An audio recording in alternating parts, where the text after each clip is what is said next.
Welcome back, Thunder fans, to another week of Thunder Things. My name's Zach. I'm Craig. And we are the Thunder Guys, and we are one day away from kicking off the 2018 to 2019 NBA regular season. Opening night for the Oklahoma City Thunder is tomorrow night. They play the Golden State Warriors in Oakland at a late 9:30 p.m. tip-off, so hope you guys got your coffees ready. Coffee. Yeah, coffees. Because I'm definitely gonna be drinking coffee because I've got a long day tomorrow before we even get to the game. So, with that in mind, we've got a lot to talk about. I'm jittery, man. I'm so excited for tomorrow that it's almost like Christmas, but it's not Christmas because even Christmas is like Thunder Christmas because we get to play the Rockets this year on Christmas. So, but either way, I'm super. I'm stoked, to say the least. I can't wait.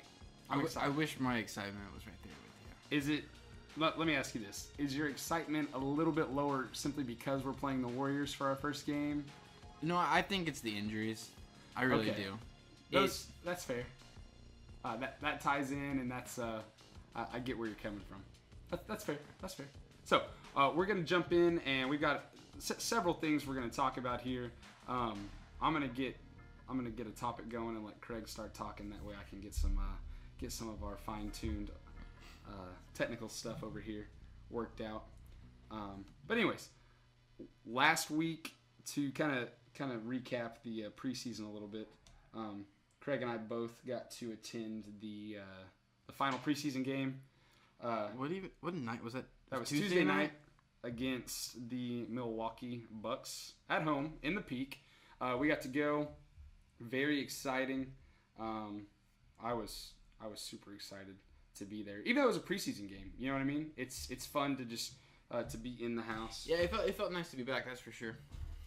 And so I'm gonna let you, since I've got to watch quite a bit of the preseason, and that was your first look at a lot of these guys, right? Mm-hmm. Yeah. Okay, so I'm gonna let you go ahead, since I tend to I like to steal the spotlight and talk a little bit too much. But I was about to say I don't remember much from the game just because I feel like it being the preseason game, I was just more there to have fun than I was to during the regular season, we get there and it's so intense and you're just like so stressed out the whole time. You're paying attention to every detail. It was kind of nice just to go and relax and enjoy some conversation with friends while watching the game. Yeah. But obviously Paul George, his stat line stands out. He had 26 points in only 18 minutes. I'll tell you what. If we can get that from Paul George, I mean, especially considering he played in a half. Yeah, be looking pretty solid. 3 of 5 from beyond the arc. Did he play at all in the second half? I don't think so. He only played a total of 18 minutes. I don't know where those 18 minutes came from. But your boy Diallo played outstanding. Okay. I said it last week. You go ahead and talk about him. Hamadou's my dude. I was impressed. I'll tell you that much. He was definitely entertaining. I feel like he kind of stole the spotlight or the show. He was kind of getting the oohs and the ahs from the crowd. Excellent performance from that young guy. Schroeder, not the best performance, but I'm not really taking too much into that. We like to highlight the high points, but we want to ignore the low points. Because it is, in all honesty, we need to remind ourselves, yes, it is only preseason, so it's not like you can take too much into account and buy into it too much, however you want to look at that. But I will say that Deonte Burton. That's the guy I was literally about to talk about next. No, I was just going to say he also played well. 6 of 11.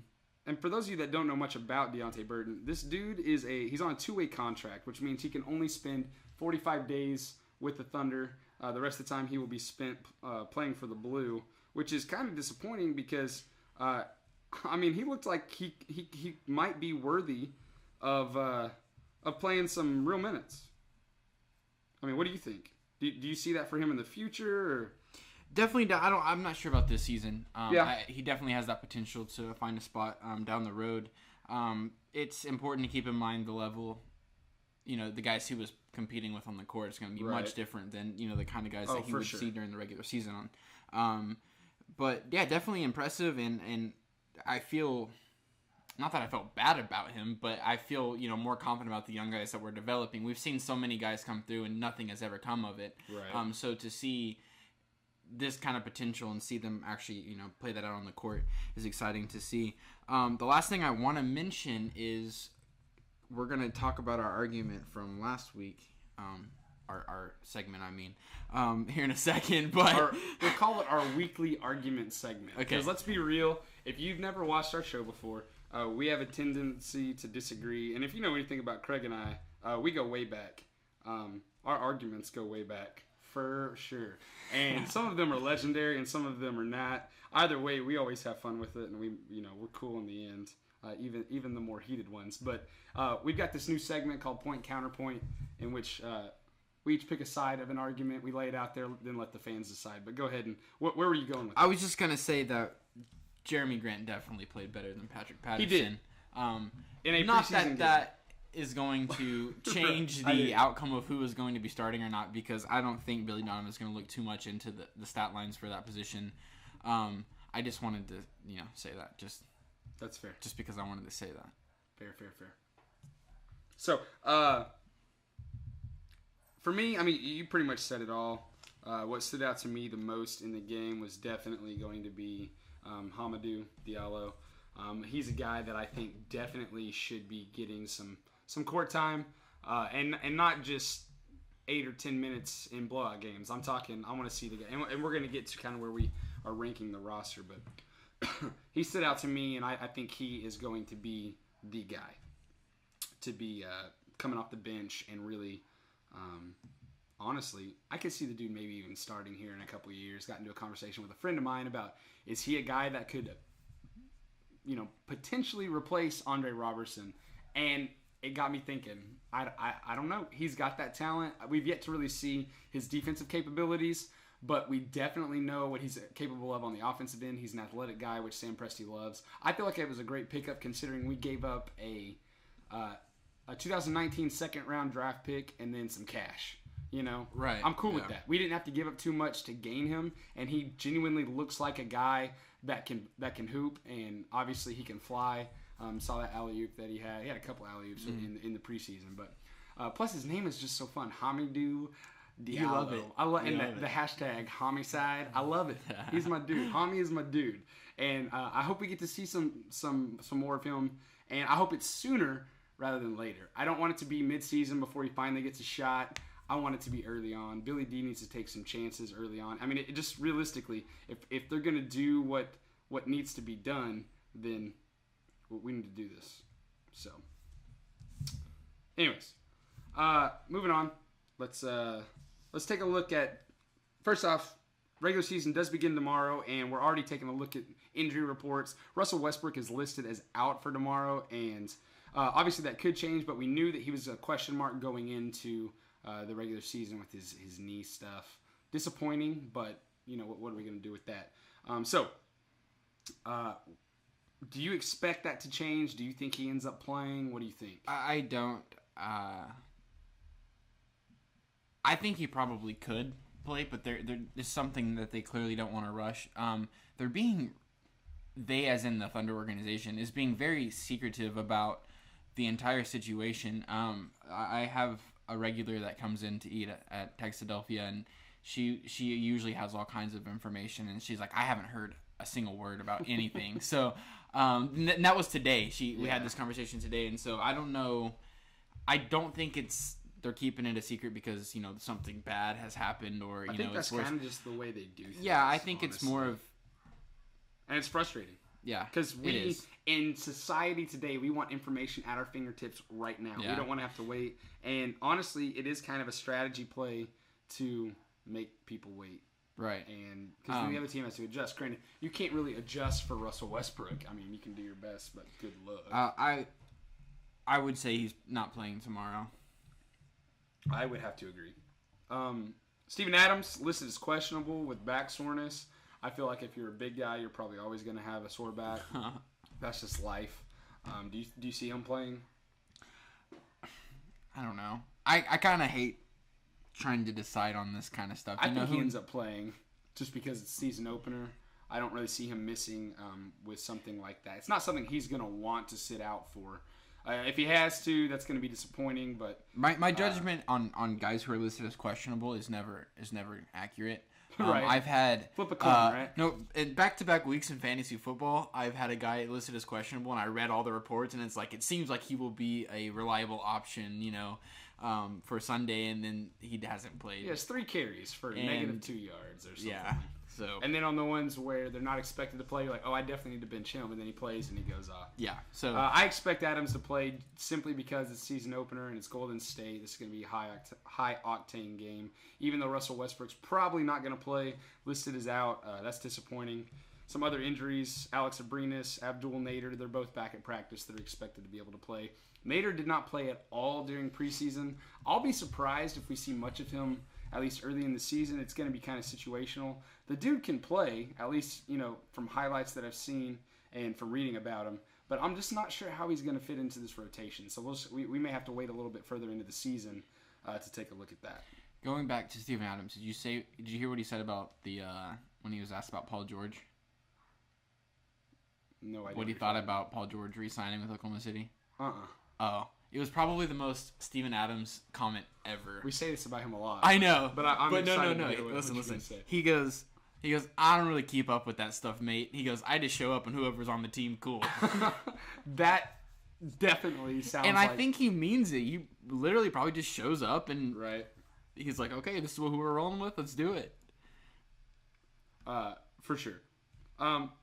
Moving on.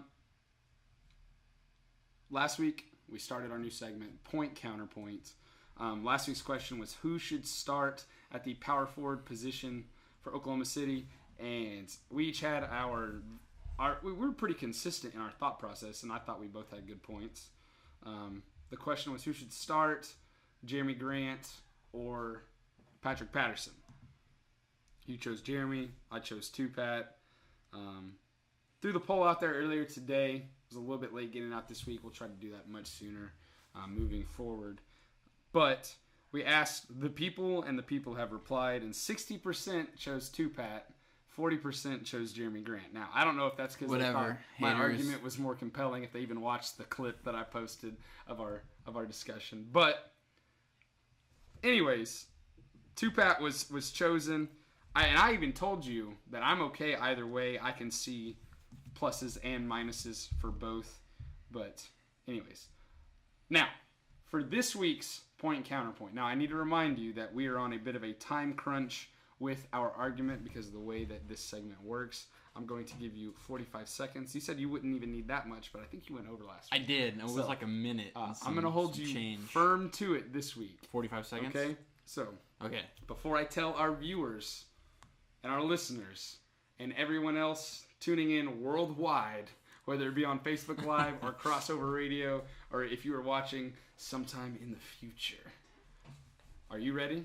I'm ready. Okay, so I'm going to throw our question out. I haven't thought about it at all. I'm just going to see whatever comes out. So for this week's point counterpoint, our topic is, do the Thunder need Russell Westbrook to play in tomorrow's game in order to beat the Warriors? Ready, Craig? Go. Yes, they need him. This team is built to be able to beat a majority of the teams in this league without Russell Westbrook. But when you're facing the best team in the league like Golden State, you need a guy like Russell Westbrook who's going to come in and play fearlessly. He's going to be that kind of leader. And, think about how the environment's going to get when it gets late into the game. You need a guy like Russell Westbrook with his leadership ability. More than his talents on the court, I think just having that experience and leadership is what's going to be missed the most for the Thunder. Okay, I'm going to reset the clock. Was I under my time? You were. Nice. And I'm going to go. Okay.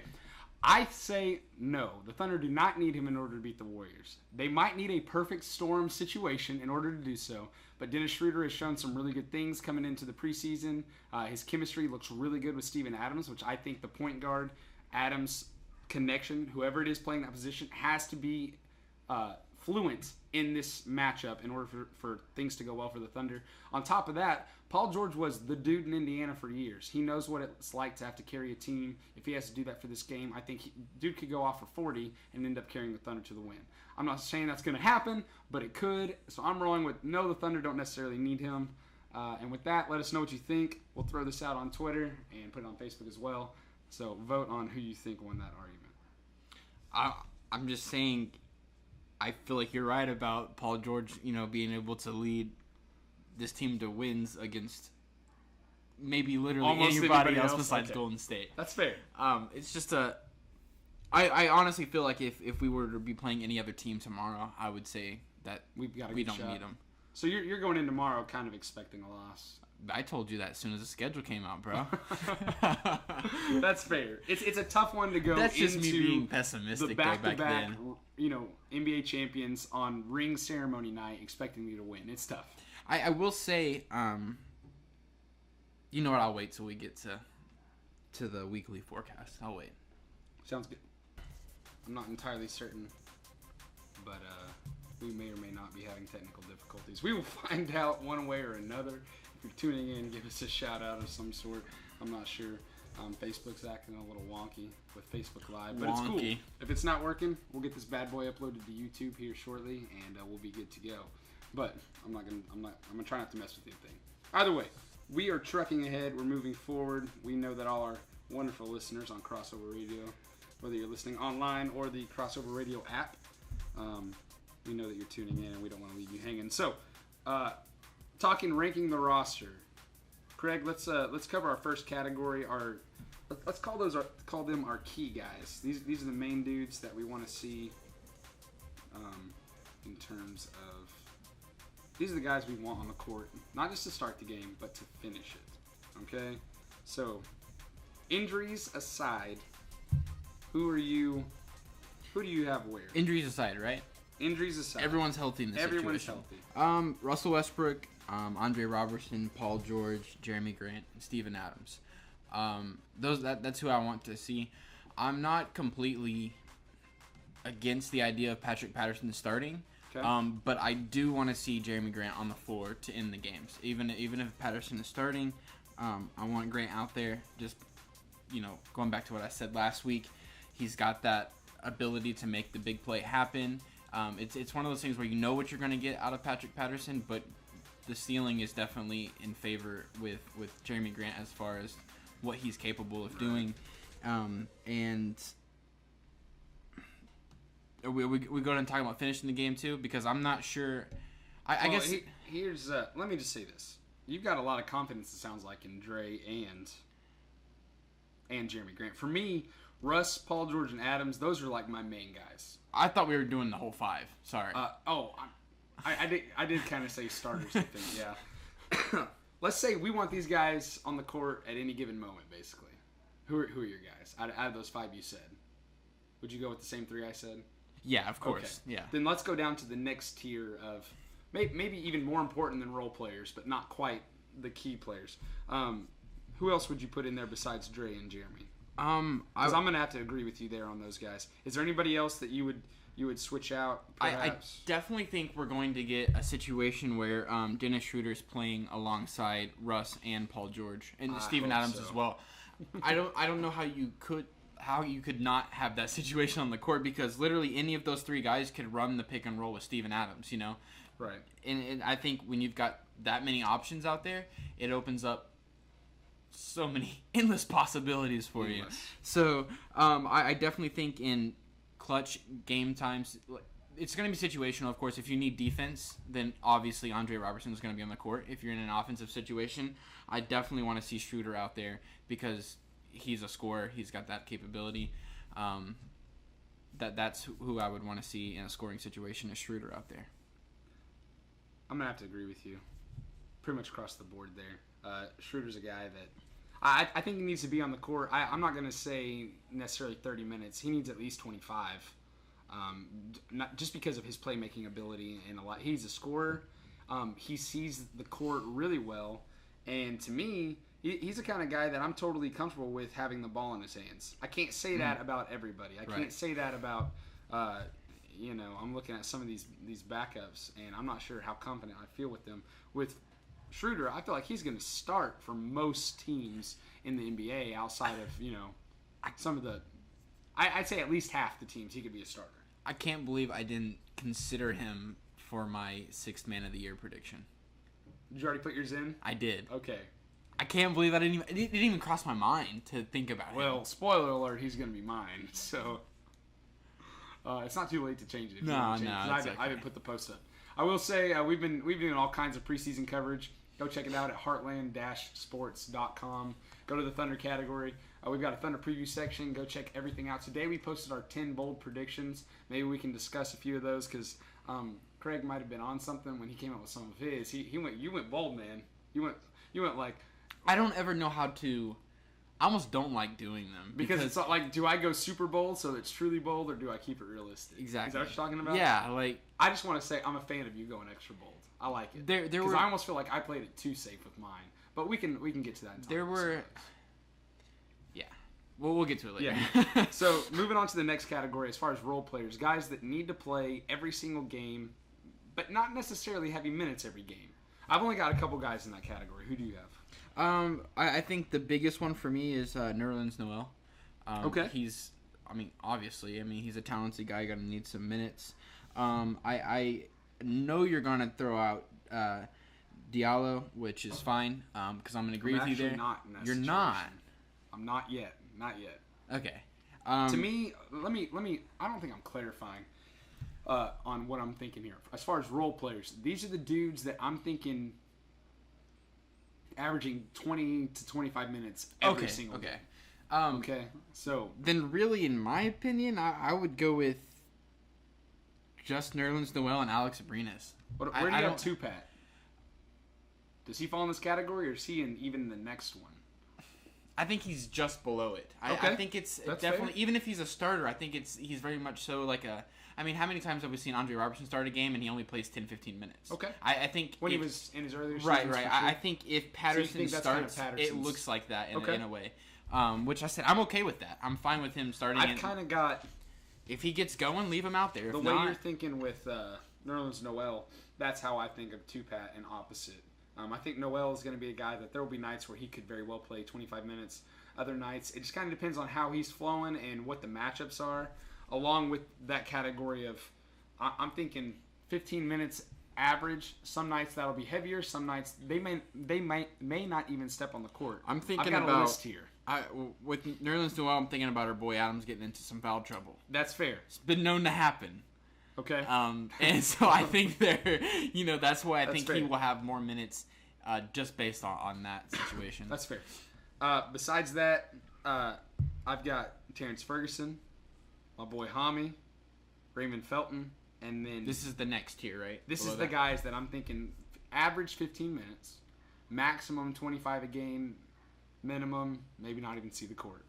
Lastly, I would throw TLC, Timothé Luwawu Cabarrot. I'm gonna kill I thought it was Cabaret, but I think Cabarrot. I think I saw this enunciation chart today. Man, it was just on Twitter not too long ago. The how to pronounce them? Yeah. Steve McGee. Yes, it was. I saw that also. And that's how I saw the Abdul Nader. That's how you pronounce it. Abdul, not Abdel. Even though this has to be the most difficult season ever. For sure. I'll find it and we'll figure it out though. Yeah, I'm agree with you there with those guys. I feel like you're being generous with your minutes. I'm just not sure there's that many to go around. You know what? I may be counting on like double overtime to make all these minutes happen. I don't. My math very well. Listen, I just listed. I listed 13 guys deep, and the thing is that last category of those 5 guys, like I said, 15 minutes averages, because sometimes they will not play.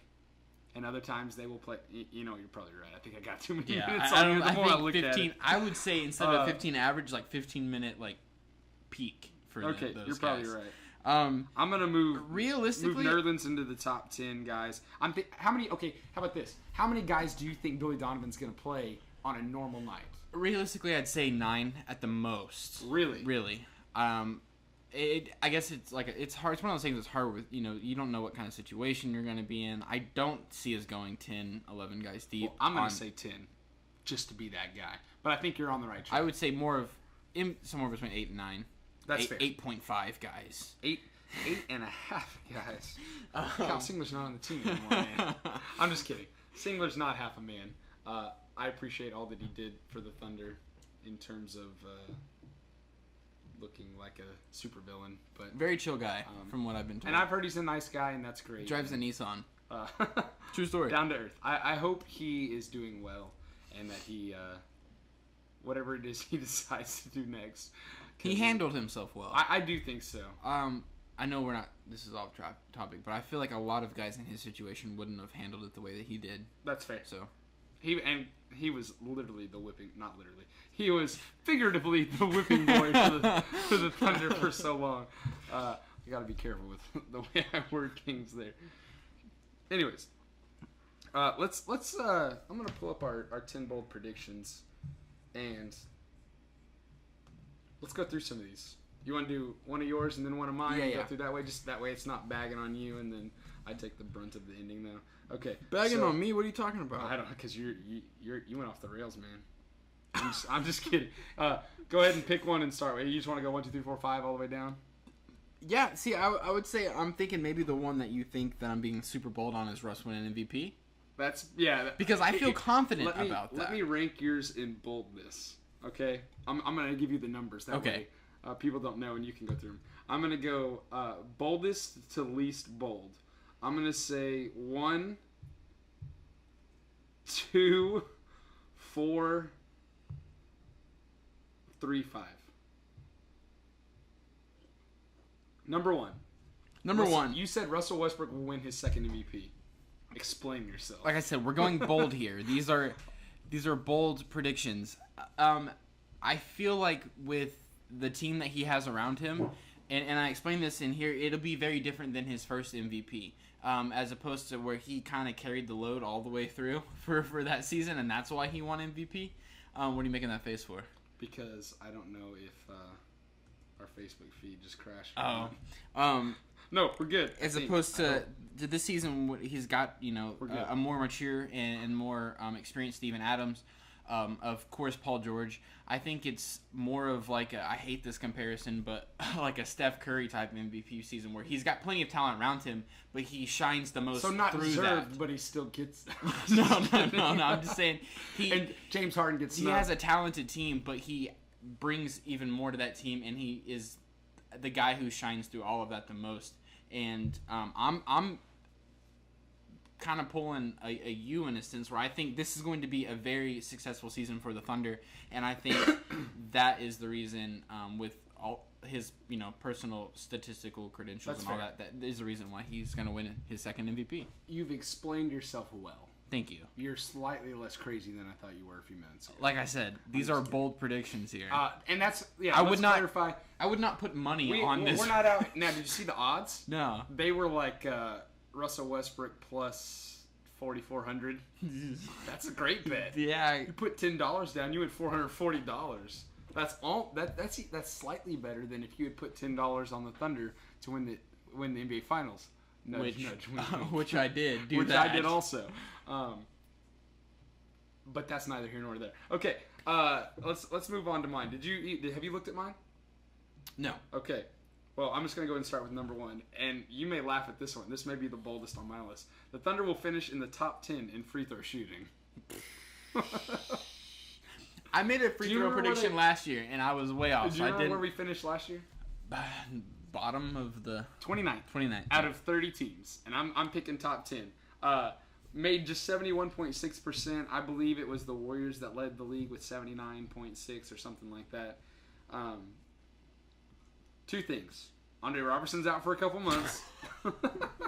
I'm just kidding, because literally the dude averaged a free throw a game, and people gave him so much crap. He barely even got to shoot free throws. But I do think the biggest issue last year was Russell Westbrook, and I think, like you're saying, I think he's going to have a solid season. I think he's going to come out and just start knocking them down. Put Russ down for shooting 88% plus. That's a bold prediction. That is a bold prediction. Yeah. All right. I like it. I will say. No, never mind. Okay. Let's keep going. Next on your list, you said Billy Donovan will win Coach of the Year. Like I said, this only happens if what? I don't even think the Thunder need to make the finals for it to happen. Well, I think they need to be a top. It's supposed to be like regular season. It's supposed to be. I think they need to be the 2 seed. Let me ask you this: could Billy Donovan get fired and still win Coach of the Year? A la Dwayne Casey from the Toronto Raptors. No, because no way. Because there's no way. There's only one way that Billy Donovan gets fired this season, and that's if they start out 2-15. If we start off, 8-12? Yeah. And it's December, then I'm saying out. I think we're in agreement. Even with injuries. Like I said, I am banking on a big Thunder season. I'm setting myself up for heartbreak. I'm exposing myself. Always. Being vulnerable. Always. And it could go poorly for me. But if the Thunder have the type of season that I think they're capable and that I'm thinking is going to happen, then I don't think it's too crazy to say that Billy Donovan could be in talks for Coach of the Year. I think that's fair. And I don't know if you remember this. I picked him to win Coach of the Year last season. Which, I would say is way more bold than... Didn't happen. We should go back and look at our bold predictions and see... I did today. Really? I did. Did we nail any of them from the last 2 years? I don't believe so. Maybe we need to tone it down and just do... No. I did... Let's just do Thunder predictions next season. Let's cool it on the boldness. Let's try to be accurate. Looking back last year, I think... Nope. I didn't hit on anything. And neither did you. Nope, you did. You said the Thunder will beat the Warriors twice during the regular season, and that happened. So you nailed one of your 5. Which I isn't really that bold, I suppose. Considering that we swept, wrecked. Yeah. Mine weren't even close, and I don't even want to talk about them. Okay. Number 2 for you. This year, number 2 for me, Oklahoma City will average double-digit steals. And depending upon who you lean on, this might not be all that bold. We led the league with 9.1 per game a season ago, but still averaging double-digit steals. That'd be an impressive defensive performance for anybody. Thoughts? No, I think you could be dead on there, honestly. Okay. Your next one, Oklahoma City will reach the Western Conference Finals. Depending upon who you ask, that's bold. Maybe I'm with you. That's where I see the Thunder going. Not sure about after that, but I'll take that. For me, next one, I said the Thunder will lose no more than 7 home games. You love that stat. Last year I said that last year. Last year I said 6, and they weren't even close. But only twice have they done it. They did it in consecutive seasons, 2013-14 and then 2014-15. They lost exactly 7 each of those years. I think they have what it takes to do the same thing, hold down home court advantage. I think Thunder fans are going to be revitalized and ready for a solid season, and I'm excited for it. What do you think? No, I feel it's definitely possible. I'm not sure that I would have taken that because I thought about making a prediction of that, just because I was kind of brainstorming ideas and your pick from last year came to mind. Now I'm glad I didn't, knowing that you went ahead and pulled the trigger on it. But definitely, a bold prediction, and that's what this is all about. Now, I will say that you said your next one is Oklahoma City will win 60 games. So... Here's the thing. That's bold. It's bold. Here's Just the thing. So everybody knows, Vegas's pick is that the line is at 49.5 points. I think we took the over on the 49. Oh, for sure, and I still would. I realistically think that this team can get to 55 wins. I didn't think that was bold enough. Maybe I should have went with 55. Say that again. I realistically think that this team could get to 55 wins. But I didn't think that was bold enough. That's why I went with 60 because I actually have. And I didn't want to go with 55. I didn't want to go with something weird like 58 wins, so I just rounded up to 60. Because if that were to happen, I think they would definitely be the 2 seed, possibly in contention for that number 1 seed, depending on how the season goes. Right. And so, you know what? It's possible. And again would not bet money on that. But if I were to bet money on that, it better be a solid return. I think 55 is going to be the high. I think the low point is going to be somewhere in the 45-ish range. That's kind of a slim slim. And while we're on this subject, I've been seeing people talking about the Thunder getting to 48, 49 wins. Some people even saying 47, and I just don't really understand.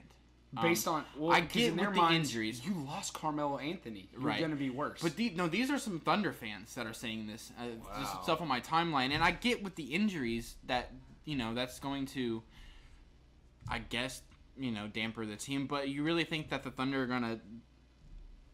Let's say that they get to 50. Let's say they get 50 wins. You really think that having Russ out for a couple of games is going to take off 4 or 5 wins from our record? I don't think so. I think they could potentially in that time drop 1 or 2 games that they should have won, but I don't think it's going to be that. The key this year is going to be beating the bad teams. Yeah, we didn't do enough of that last season, and I think that's going to be the key for this season. Simply put. My next one was Steven Adams will average 15 points per game, and this is I didn't realize this until today. This is one of your predictions for last season. Mm-hmm. Now he ended up averaging 13.9 points per game on fewer than 10 shots per game. Made 63% of his shots, finished 6th in the league in field goal percentage. And I think now that Melo's gone, he's going to pick up some of those shots and become even more important to the offense. To me, in order for the Thunder to get to maybe 60 games, like on that high end, Adams has to be a part of the offense every single night. He cannot take nights off. He cannot be ignored. Like I mentioned, Schroeder and he already have some solid chemistry. That needs to happen. Schroeder needs to be on the court as the point guard with Russell Westbrook off, with Adams still on. I want to see that. I want it to happen. Or with Russ at the 2. Either way.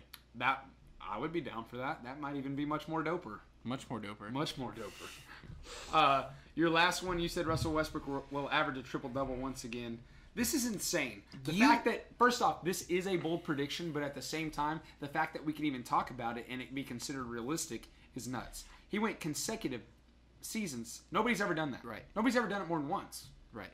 And here we are. And what's crazy is you said that this was my least bold pick, and this is probably the one I don't feel the most comfortable about. Really? Because, we're talking about Paul George having a bigger role this season. We're talking about Steven Adams having a bigger role, and I think that inevitably means, Russ's production dropping. I still think there is obviously a chance, or I wouldn't have picked this for it to happen. It's just crazy when we look at last season. Last season, statistically wise, seemed like a little bit of a letdown for Russell Westbrook, which is crazy to say that when the dude averaged a triple-double. What was it, 29 triple-doubles, I think? Yeah. 28, something like that? So it's just crazy to say that, but I think we see a better Russ this season than we did last year. I think we see a more efficient Russell Westbrook, and the points aren't going to be an issue. The assists aren't going to be an issue. It's just whether or not he's going to get the rebounds, and I don't think that he has the ability to not get in there and fight for rebounds, and that's why I took this pick, because like I said, the other two are going to come naturally, and I think he fights for the rebounds just because he's competitive. He wants to get in the mix, right? And I say he does it 3 years in a row. Can I just say enough with the stat padding comments? Can we throw that out the window, please? No, we can, but everybody else is going to keep it up. That's fair. Last one for me. To me, this was one of my. I tried to go with a really fun one. I was struck. Listen, I was literally falling asleep. I was so tired. I did mine at like 3 in the morning, dude. I get it, but I'm 30 and I have 3 kids, another one on the way. I'm tired a lot. So I'm in the middle of writing this, and I need one more, and I come up with it, and I love it. Are you ready? Shoot. Russell Westbrook will finish the season with fewer than 10 technical fouls. Huh. Now, I didn't even think about that. Let me pull up how many he's had. First off, that would be an incredible downturn on his traditional. Now, I put this into the post. In 6 of the last 7 seasons, he has finished with at least 10. The last time that he had single digits was Kevin Durant's last year here. And if you'll remember, I believe Kevin Durant saw an uptick in his own technical fouls. That's what we should have known. So, just kidding. Okay, here we go. Since the year that the Thunder went to the finals, he went 10, 15, 10, 17, 7. That was that year. 15, and then last year he had 13. I think he has fewer than 10. And here's why. He's got twin girls on the way. people asked him, does having kids change you? And he said, well, yeah, of course it does. It changes everything. I can't agree with him more. As a father, listen, his kids are undoubtedly going to watch highlight films of him someday. And I'm thinking he probably doesn't want his kids seeing him in some of these burned up. Now, listen, he is the most passionate player in the entire NBA, and there's no way that you can get me to change my mind.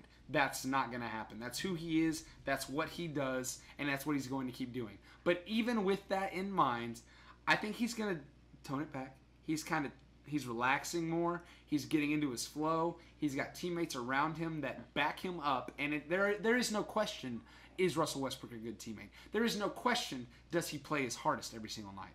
He's made his name in the NBA. Everybody knows who he is, and I think because of that, listen, officials aren't always going to make the right calls. We saw some of the preseason action with the ridiculous over-calling of ticky-tack fouls. He's going to get some early. But listen, he got that 10th one last season like in December.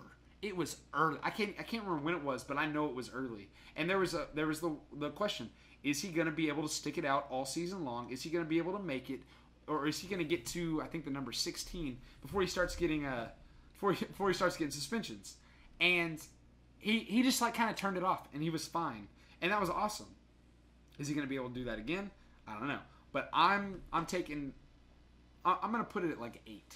I think he's going to get 8 because he is who he is. He's going to get some. It's going to happen. He's going to get mouthy with an official. He's going to do something that he shouldn't do, but he's not. I don't think he's going to break double digits. I like the prediction. It is bold, very much so. And I think you brought up a lot of good points. With his daughters on the way. However, if I'm allowed to bring up a counterpoint here, go ahead. I will say, I think there's a certain extent to where when you're that much of a competitive and passionate guy, it almost becomes hard or maybe even impossible at times to shut that off. Right. And I'm thinking, if enough situations arise to where he needs, to... Russ is very much so about proving a point. How many times have you seen him being upset and he fouls a guy just to be able to have time to talk to a ref? Yeah. You know what I mean? Hey, you guys are going to stop and you're going to listen. I think, he knows his limit on how many he's allowed to have for the season without a suspension. And I think that's always in his head. He knows how many he can use. And that's why last year I wasn't tripping about him, getting past that point because he knows. He turned it off. And he only had 13. Right. I'm saying, I think that's why I think maybe his technical fouls look a little bit different. Maybe there's less, language involved. That's fair. But, I like the pick. I do. And it would be awesome if he toned it down. All right. And that's all we got for our bold predictions. If you want to read some of the finer details, go check that out. Like I said, Heartland-Sports. Or you can just follow us on Facebook, Instagram, Twitter, @TheThunderGuys. We got loads of info for everybody. Whether it's just our opinions, we like throwing that out there. We don't know how they feel. I mean, how they sound, how you guys feel about them. But we're gonna keep throwing them out there, and hopefully somebody's out there reading them.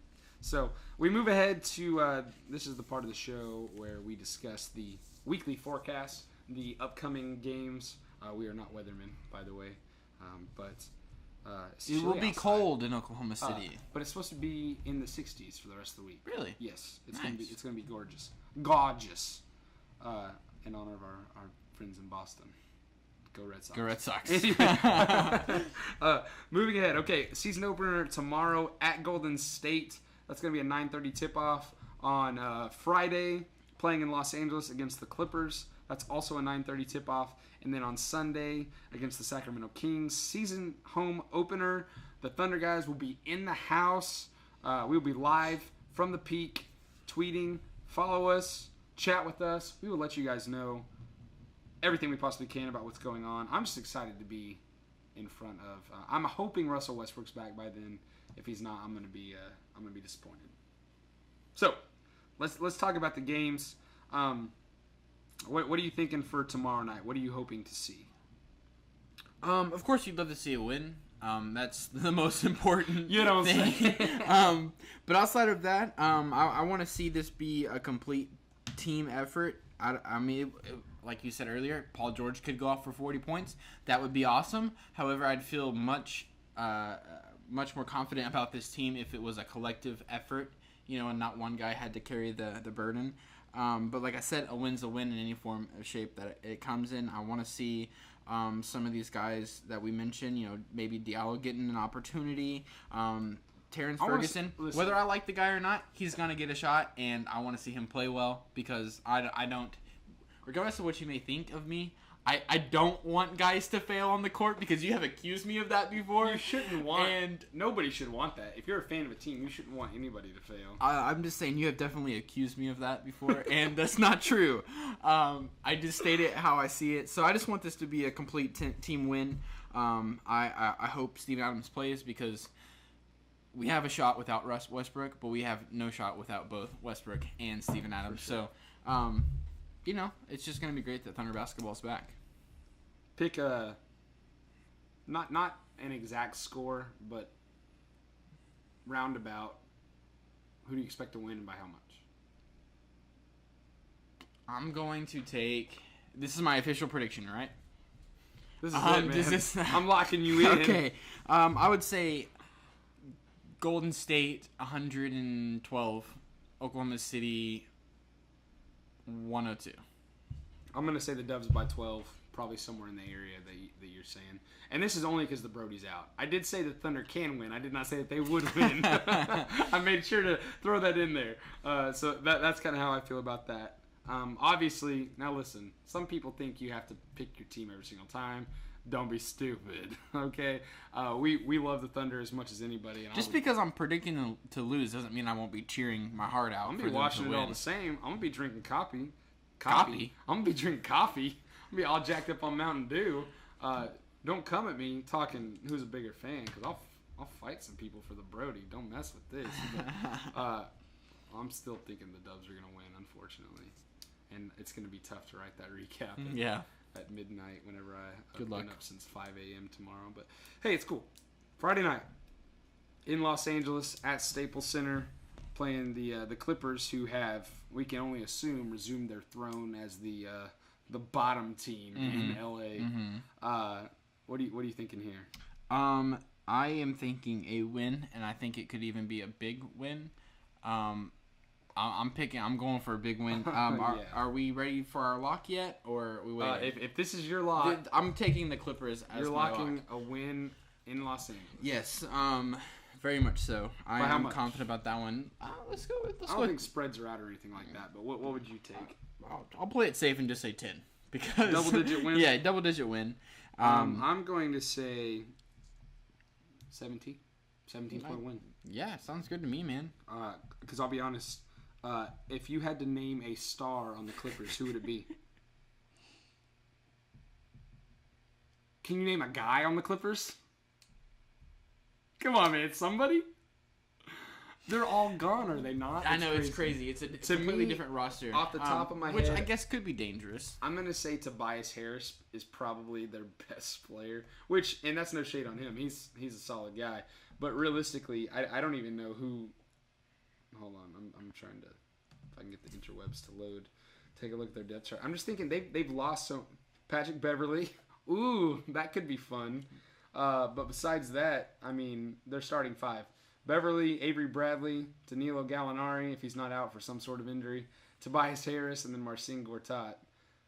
Listen, I'm looking top to bottom. I've always liked Gortat. Listen, he's decent, but he has nothing on Adams. The only matchup where I see they've got us beat is power forward, and Tobias Harris is probably better than Jeremy Grant, Patrick Patterson. Besides that, I'll take any one of our guys over. And that's why I'm confident. Guard, depending upon who starts. That's why I'm confident in the win. Is the Thunder are the more talented team. We talked about the Thunder needing to win those kind of games where they're the more talented team, and I think that's obviously it's probably been a big focus for the Thunder, and I think they come out, especially if they take a loss tomorrow night, which. Not hoping for, but I just saw the weirdest thing on Twitter. What's up? Dennis Schroeder has a gold streak with a little bit of thunder blue on the outside of it. Oh yeah, and it's wild. We kind of knew something. I mean, Well, he cut his when hair. he cut it, we didn't. Did you really think it was just going to be that? No, he even said something. He said that he had something planned. Okay, see. He said, "Don't worry, the patch will be back." Right.